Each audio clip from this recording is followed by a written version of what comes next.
Hi, welcome to another exciting episode of the Andre The Beast Crayton Show. Today we're going to talk about disability and having a disability. And before we get started with the show, this is one person's journey, meaning this is what he or she had to deal with the word disabled. Because disabled can go so many different directions. But today on the show, we have a good friend of mine who I didn't realize to this very moment the disability that he had and how he had to deal with it. And he's here today to share some stories about his personal life and how he overcame, not overcame, but how he dealt with the disability that he has. I'd like to welcome to the show Austin Isaac. Welcome to the show, Austin. Thank you, sir. Thank you for having me. You know what? I had no idea of the disability that you had. I've been knowing you for several years now. Had the pleasure of knowing you for several years. Before we get started, tell the viewers a little bit about who you are first. And So, I am a father of a beautiful son. I am married to a deaf wife who is Haitian. I'm a family-oriented person, and I just love doing things with my family. Plus, I'm a bowler myself, and just love enjoying life. let me first off say congratulations on your son and your new wife and her graduating college. I saw it all on social media. Had no idea. It's kind of like I've been walking past you for so many years and we never actually shared each other's life. I guess because we was both working doing something. Exactly. What was it like growing up with? Were you born with the hearing problem? Yes, I was actually born. I was born with the connexin 26 gene that was passed both by my parents, which made me deaf. And I am actually one of the rarest cases in the world, actually, that has other issues along with that connexin 26 gene. And that's just how I became deaf. What more do you know about this 26 gene? I've never heard of it. What does it consist of? So I don't know the basics of it. Right. It's called the connexin 26 gene. It's just a bad gene that all of us carry, and it's just happened to be that my mom and my dad just had it at the same time, and then when they procreate me, I just happened to have it. Really? Now, is both of your parents hearing problems as well? Nope, they are actually both hearing. So the chances of hearing parents who have a deaf child is very slim. Now you have a child. Hmm? He's hearing. He's able to hear, Hmm. but you and your wife both have that gene. Not everybody has a gene. Really? Hmm. Everybody has bad genes, yes. Right. But not everybody has the connexin 26 gene. It's very rare in some cases. Like, for example, if I was with another woman who had the connexin 26 gene, Right. we could have a 50% chance of having a deaf kid.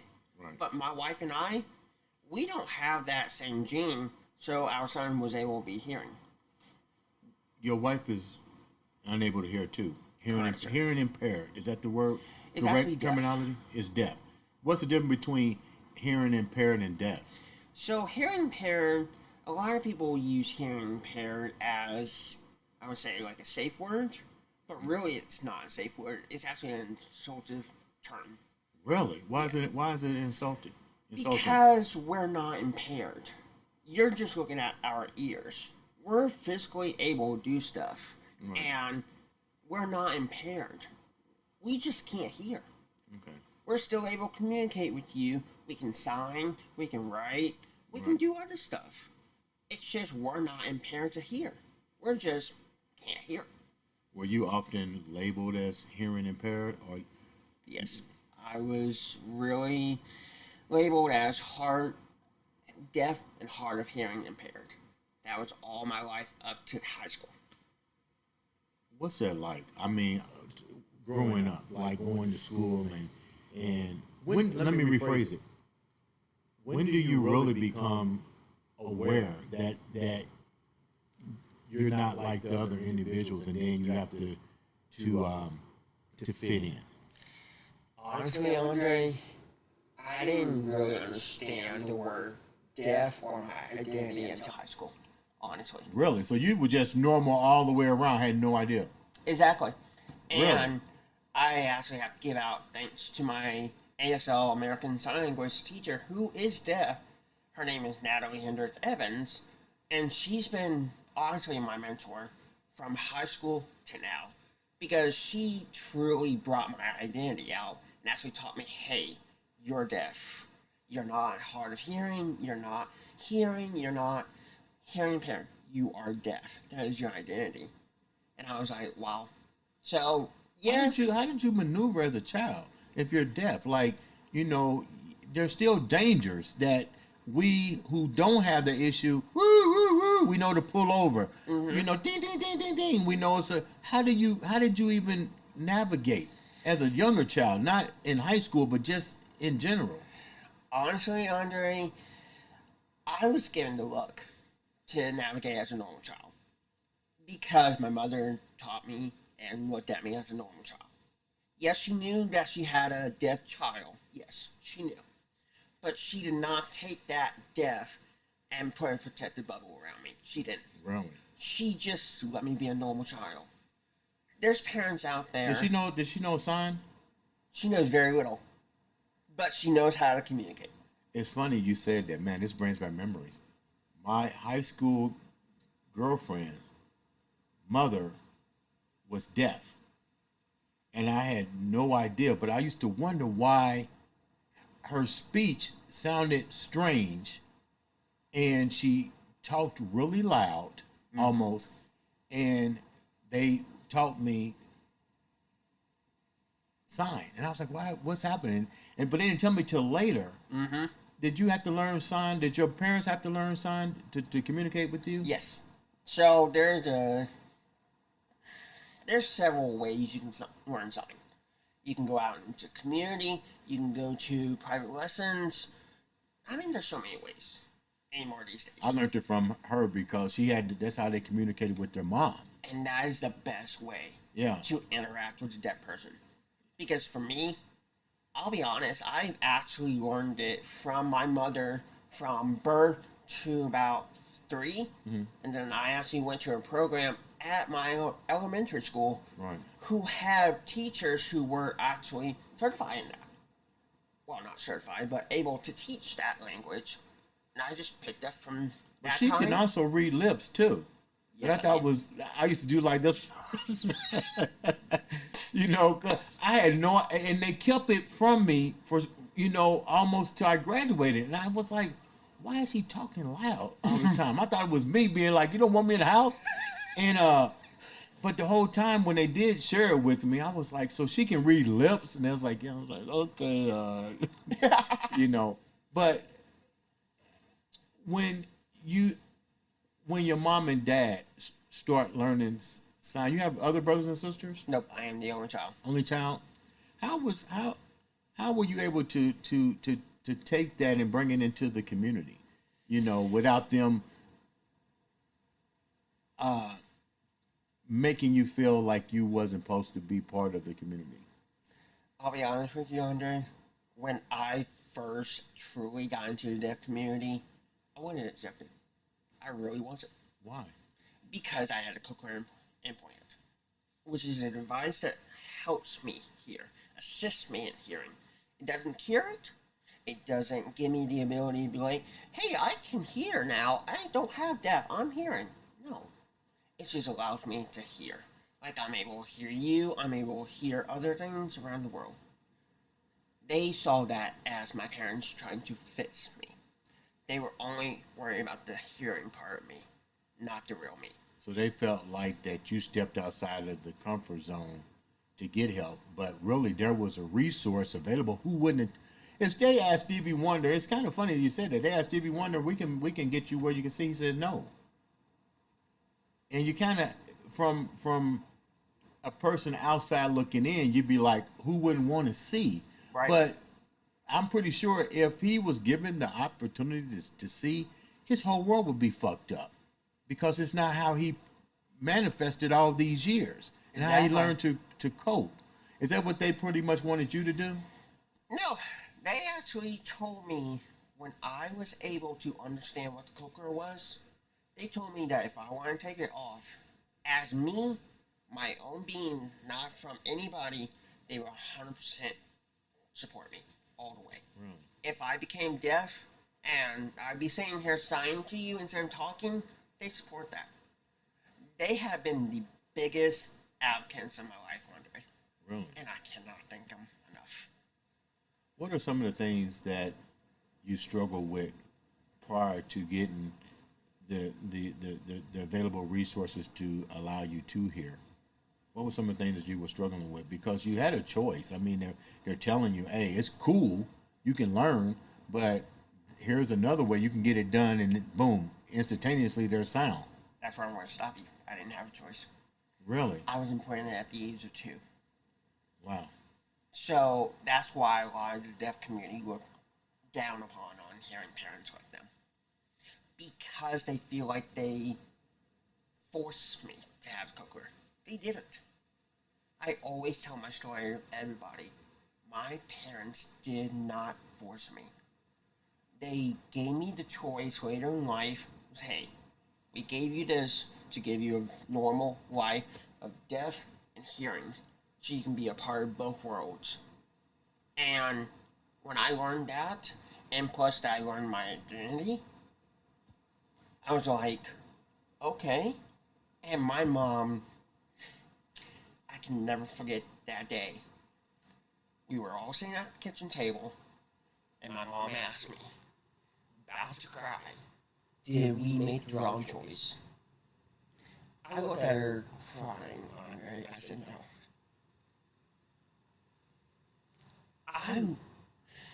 If I had to go back as me and as I am today to that time when I was born or the day that they wanted to implant me, I wouldn't stop them. Not one bit. Because they gave me the ability to do something with my hearing. Yes, I might have been somewhere else in the world without my cochlear, but I'm not gonna ever have my parents feel like they ever regretted a choice that they did. Because they did it for their son. They made it to where I can hear in the world and truly able to help me live my life the normalest way possible. Wow. When you met your wife, what was that like? Honestly, I actually met her through social media, ironically. And I was on Snapchat, and I was doing ASL music covers that I'm now doing today. Okay. What exactly is that before you tell the rest of that story? What is ASL? Exactly. And I was just signing certain songs I knew, and my wife had actually reached out to me. Was like, hey, I like your sign. Can we connect and talk? I was like, sure. And eventually, within 3 months of us talking, we've actually connected good, and she moved out to Indiana within 3 months. From where? From where? New Jersey. You got her all the way from Jersey to Indianapolis, and then you bad boy. But here's the funny part. I didn't tell her to move out. She did. Really? She moved out of here, out of New Jersey, on her own to here. I did not say, hey, come move. Nothing. The original plan was she'd come out to Indiana for a spring break and she'd go back to her own life. That was the original plan. And then COVID hit. That really threw a kink into things. Mm-hmm. So we actually moved her plane from 2 months in advance to that week that she actually wanted it to come. I was like, sure, I'll pay for the change. I'll do it. Paid it. The day I saw her walk in on the Indianapolis International Airport terminal, I knew I met the love of my life. Get out of here. I'm serious. Did you know, you had to know that she was unable to hear? Mm-hmm. We've actually talked. Yeah, that's what I was going to say. what are some of the things that when you both have this particular situation, what are some of the things that you share with each other that you're going to have to face? Really, there isn't. There's nothing you have to say. If, okay, let's just say you have never met me, Mm-hmm. and we connected through email. My first thing would be like, hey, Andre, I want to give you a heads up. I am deaf. I'm able to hear, I have a cochlear implant, and I'm able to talk to you as clear as possible. Right. And if you want to bring in a translator, I'd be more than happy to do it. Not a problem. That's between us as anything. As a personal relationship, or friends, family, possibly a relationship. You just talk normally. And if it happens to become where it's a video chat, right there and then, that's where you find out, hey, we're both deaf. We both sign. It's just more visual than saying, hey, I'm deaf. Because honestly, anymore these days, if you say, hey, I'm deaf, is your name really deaf? Or what is your real name? Right. So, What about your dad? You talked briefly about the role that your mom played. How did your dad deal with all this? And the fact that you're married now. I mean, they're still parents. I mean, parents still have their parents are parents. They're going to still have their concerns, even if we conquer those ourselves in adulthood. It's just our nature of being parents.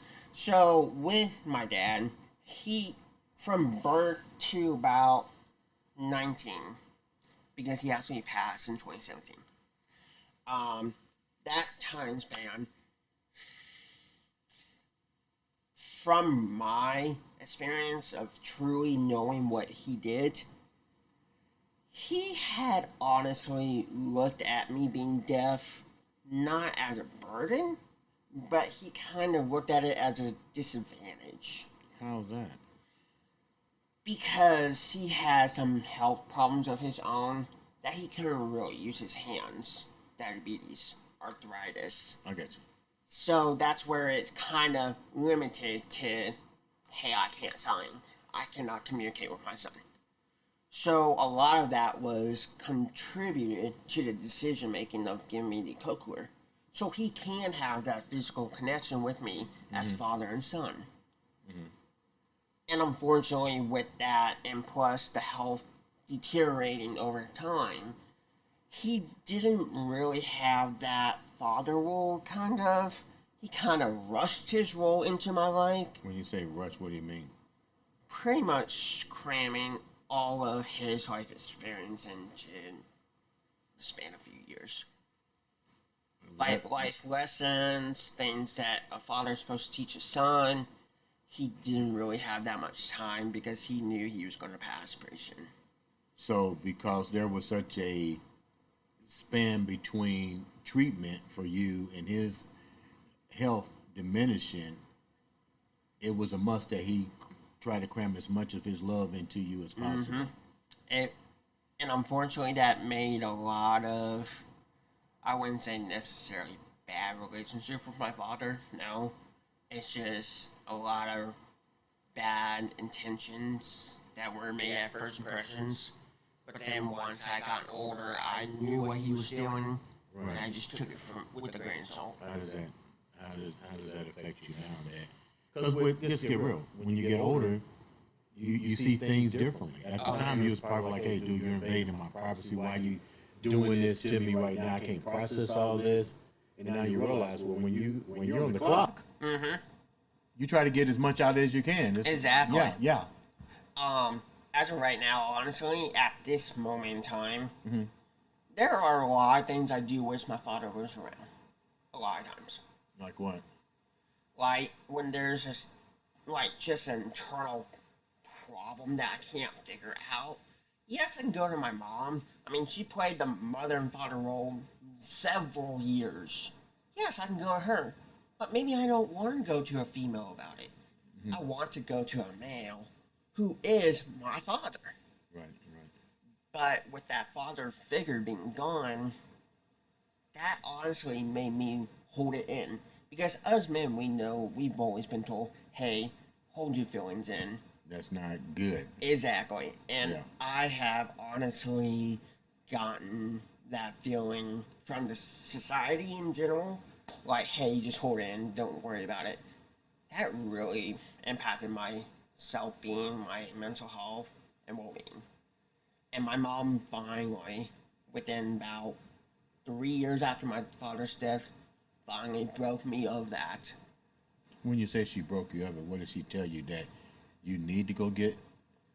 No, she literally sat down with me from noon all the way to 3 a.m. just talking with everything that I was going through. Name the three top things that you was going through. Mm-hmm. Name the three things that really, because at the end of the day, you gave three things to your mom. You can, and I think that's beautiful to sit there and talk that long about not her, Mm-hmm. but she listened to you. Yep. And she's like, her biggest question was, why didn't you come to me sooner? I was just going to say that. She said, why couldn't you come to me sooner? Why? I could have helped you. And I flat out told her, I said, Mom, you're not a male figure. Yes, you played the father role, and I appreciate you. But the problem is, a lot of this, you can't understand with the male to female. Right. And she's like, I could have had your uncle or whatever. I was going to say, did you have uncles or something that you felt confident to go talk to, or were they kind of like estranged, so to speak? It wasn't really that. It's just like when I previously mentioned that I had bad tensions with my father, that's the part that made me really closed up to a lot of people. It's not just because it's a male figure or a female figure. It's just it really made me close up. Because I didn't feel like I was able to talk to my father. Like, hey dad, I have this problem. Like I said, he was trying to cram his love into me and never really giving me the time to talk. So that's where I was like... You would have felt better had he said, even though he was deteriorating in his health, maybe he should have took that 5 minutes and say, hey, what are you going through? You're the one that has to deal with what society thinks is an issue. Yeah, and I do sometimes wish he could have taken that time to truly sit down with me. And yes, there's been times where he's done that, but I don't think he really listened to me. He was more being like you said, parents are parents. Yeah. And that's where I was like, you're not really listening, you're just listening to me as your son and just brushing it off. Let's go back for a minute. Sure. Now you have your mom that had to listen to you. They allowed you to say what was on your mind. What was three things that really troubled you that you had to share with your mom? I'll be honest, Andre. That was several years back. I don't remember. Okay. But if I had to remember what those three were, relationship issues, myself as, like, who in the heck can I truly talk to? Like, there was a lot of self-doubt for me. And three, what can I truly do in this world that I can actually thrive on, excel? What's your purpose? You mean, what's your purpose? Yes. What's my purpose? I think we all still dealing with that to this day. Oh, yeah, for sure. I think it's probably one of the toughest things that people have to deal with. If you ask them, what's your purpose? And they go, I think when that question is directed to people, they think money first. Sadly, yeah. Yeah. And then they get stuck. And that's a big question. When you ask what your purpose was, when you thought about yourself, what was your conclusion when you asked yourself that? Honestly, at that time, it was money. Exactly. Yeah. I've asked people, and I was like, do you really know what your purpose is? And many people to this day don't. Get a good job, get a house. I say that's not purpose. That's just life. That's life. That's what we consider life. That's not purpose. Like, what is your purpose? So when you find out what your purpose was, how did that make you feel? When all the walls came tumbling down, all the garbage, all the baggage, all the doubts, you became you understood your identity and now your purpose. What did that make you feel like? Honestly, it made me feel like a stupid piece of, it did.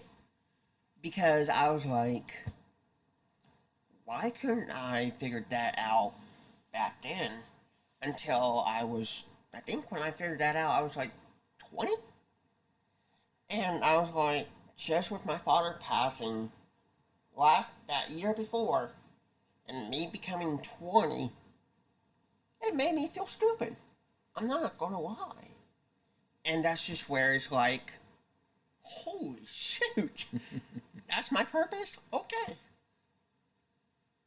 So now that you corrected everything, you have a beautiful wife, you have a son. What's it like being a father now for you? You see, as parents and as children, I'm gonna say mistakes because nothing is a mistake in this world. It's a lesson to be taught from it or to learn from it.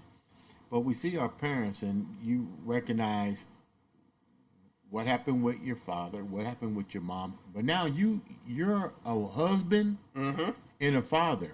What do you bring from your past here that you don't want to see happen to your son or your wife?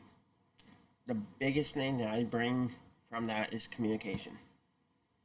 I don't ever want my wife, my son, to feel like they cannot talk to me about things. Yes, there might be times where I'm like, don't talk to me, I'm pissed. But later on, please come talk to me. Because I'm always going to be there for you and my son. That's just bottom line. And honestly, that's truly helped with my marriage, truly. Because a lot of people look at me and was like, how are you thriving in your marriage? How? I was like, and many people always say anymore, communication is key. And that is very true. Communication is key. And just with me being deaf and us communicating in our native language, which is sign, it kind of lessens that phrase, communication is key, because we're able to understand in our own language instead of the hearing English language that we all are pretty much speaking now today. Mm-hmm. And it's just more of, oh shoot, I can have a conversation with my wife without having any doubt, discrimination, or just in general hate. Right. I can just communicate with my wife of how I feel or how she feels for me, and then I can just take away from that, be a better father, be a better husband, and just be there for my son. You're on a mission right now, before we wrap up. You're on a mission to bring enlightenment and empowerment to individuals. Explain that to the viewers, what your mission is right now. So my mission is just trying to bring communication barriers being broken down. And I have my own YouTube channel where it's called ASL Music Groove in American Sign Language. And that's just where I do popular songs such as Miley Cyrus, Stats, country singers, anybody. And I'm able to express my feelings, my confession message into that song to allow not just deaf, hearing community to truly see my work in action and be like, oh, hi, that's your message? Okay. And I'm just happy that I'm able to bring that skill to life. How can they reach out to you and get this information that you're putting out for the viewers? So you can reach me out at Facebook, YouTube. It's at ASL Music Groove at ASL or American Sign Language, or you can go to my personal Facebook page, Austin Isaac, and you can look it from there. Is there a need for this? Why is there a need for this? You created this, but what was the drive? How big was the need for what you're doing? The need was very big because the only reason why this brand became the way it is is because my grandfather actually, he passed unfortunately last year on Labor Day, and he was always been a big advocate of my signing. That really initiated the drive, initiated the motivation to start this whole brand to where I am now today. And that's just like really mind blowing to see from previous years when I first started this channel. It's like, hi, my name's Austin, to like, I'm actually making music or per se content for the deaf community. How's the deaf community accepting all this? I mean, this has to be revolutionary for the community in general. So the deaf community is actually accepting it just fine. Because, I mean, there's other people doing it, but most of them are just, I wouldn't say native signers. Many of them are truly professionals at this job.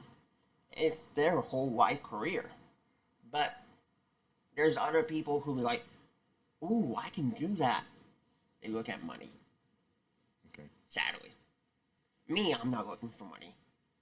It's just a skill and passion I like. I'm able to put it out on that platform or any platform for anybody to enjoy.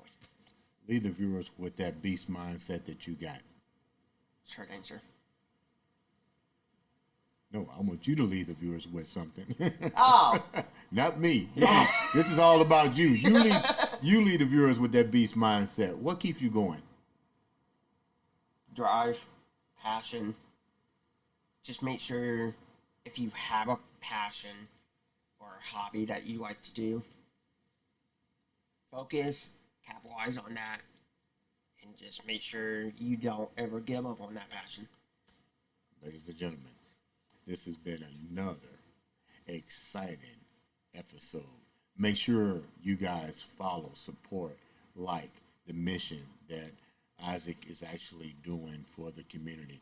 This has been another exciting episode of the Andre the Beast Crayton Show.